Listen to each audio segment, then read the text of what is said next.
మీ కొరకు ఈరోజు దేవుని వాగ్దానం. బలాత్కారుల చేతిలో నుండి నిన్ను విమోచించేదను. ఇర్మియా గ్రంథము 15వ అధ్యాయము 21వ వచనము. I will redeem you from the grip of the terrible. Jeremiah 15:21. ప్రభునందు నా ప్రియ సహోదరి సహోదరులారా, ప్రభు యేసుక్రీస్తు నామంలో మీ అందరికీ శుభాలు వందనాలు తెలియజేస్తున్నాను. ఈ ఉదయకాలము పరిశుద్ధ ఆత్మదేవుడు మనకిస్తున్న వాగ్దానం, బలాత్కారుల చేతిలో నుండి నిన్ను విమోచించెదను అని దేవాది దేవుడు మాట్లాడుతున్నాడు. నా ప్రియ సహోదరి సహోదరుడా, నా ప్రియ స్నేహితులారా, దేవుడు మనల్ని విమోచించే దేవుడై ఉన్నాడు. దేవుడు మనల్ని విడిపించే దేవుడై ఉన్నాడు. ఎవరి చేతిలోంచి మనల్ని విడిపిస్తానని దేవుడు చెప్తున్నాడంటే, బలాత్కారుల చేతిలో నుండి, from the grip of the terrible. మనల్ని బలాత్కారము చేసేవారు, మనల్ని భయపెట్టేవారు, మనల్ని నాశనం చేయాలని ఎదురు చూస్తున్నవారు, అపవాది యొక్క చేతిలో నుండి, సాతాను యొక్క బంధకాల నుంచి దేవుడు మనల్ని విమోచించే దేవుడై ఉన్నాడు. ఎంత గొప్ప అద్భుతమైన వాగ్దానం ఇది. మనము దేనికి భయపడాల్సిన అవసరం లేదు.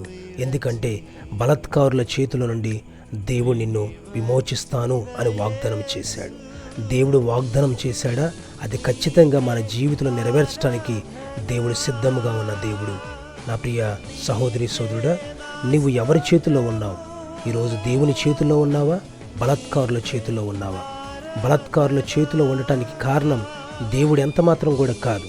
మన అవివేకాన్ని బట్టి, మన అజ్ఞానాన్ని బట్టి, మన పాప జీవితాన్ని బట్టి, మన చెడు జీవితాన్ని బట్టి, మనం చెడును అనుసరించి నడుచుకున్న విధానాన్ని బట్టి మనము బలాత్కారుల చేతుల్లో ఉన్నాం.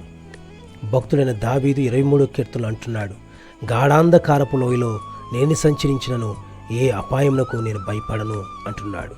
అంటే గాఢాంధకారపు లోయలో ఎవరు సంచరిస్తున్నారు? దేవుడు తీసుకెళ్ళట్లా, కానీ మనమే కొన్నిసార్లు ఆ యొక్క గాఢాంధకారంలోకి వెళ్ళిపోతున్నాం. అయినా దేవుడు మనల్ని కాపాడే దేవుడై ఉన్నాడు. దేవుడు మనల్ని విమోచించే దేవుడై ఉన్నాడు. అయితే నా ప్రియ సహోదరి సహోదరుడా, నిన్ను బలాత్కరిస్తున్నవారు, నిన్ను ఇబ్బంది పెడుతున్నవారు, వారి హస్తగతాల్లో నిన్ను బంధించి, బాధించి, వేధించి నిన్ను నాశనం చేయాలనుకుంటున్న వారి చేతిలో నుండి దేవుడు నిన్ను విమోచించే దేవుడై ఉన్నాడు. ఇశ్రాయేలు ప్రజలు 430 సంవత్సరాలు ఐగుప్తు దేశంలో ఉన్నారు. 400 సంవత్సరాలు వారు బానిసలుగా ఉన్నారు. ఆ బలాత్కారుల చేతిలో నుండి దేవుడు ఇశ్రాయేలు ప్రజలను విడిపించాడు. నా ప్రియ సహోదరి సహోదరుడా, దేవుడు నిన్ను కూడా విమోచించడానికి ఇష్టపడుతున్నాడు. యోసేపు ఐగుప్తు దేశంలో ఎంతో శ్రమలు అనుభవించాడు, ఎన్నో వేదనలు అనుభవించాడు. అయితే ఆ బానిసత్వం నుండి దేవుడు యోసేపుని విమోచించాడు. నా ప్రియ సహోదరి సహోదరుడా, నీ జీవితం కూడా అలా ఉందేమో. దేవుడు నిన్ను కూడా విమోచించే దేవుడై ఉన్నాడు. దేనికి భయపడక ప్రభు మీద ఆధారపడి ముందుకు సాగండి. దేవుడు నిశ్చయంగా ఈ వాగ్దానం మీ జీవితంలో నెరవేర్చునుగాక. ఆమేన్. ప్రార్థన చేద్దాం. పరిశుద్ధుడైన తండ్రి, ప్రేమగల నాయన, జీవాధిపతి నీకు స్తోత్రాలు. ఈ ఉదయకాల సమయంలో మీరు పలికిన వాగ్దానాన్ని బట్టి నీకు స్తోత్రాలు.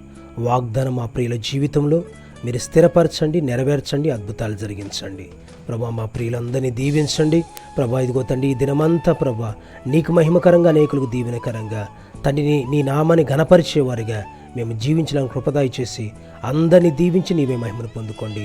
మా ప్రభుని ప్రిరక్షకుడైన యేసు నామమున ప్రార్థించి వేడుకుంటున్నాం మా పరమ తండ్రి. ఆమేన్. మన తండ్రిని దేవుని యొక్క ప్రేమయు, రక్షకుడైన యేసు ప్రభుని యొక్క కృపయు, పరిశుద్ధాత్మ దేవుని యొక్క అన్యోన్య సహవాసము, సమాధానము ఇప్పుడు ఎల్లప్పుడూ మనందరికీ సదా తోడి నడిపించునుగాక. ఆమేన్. God bless you all.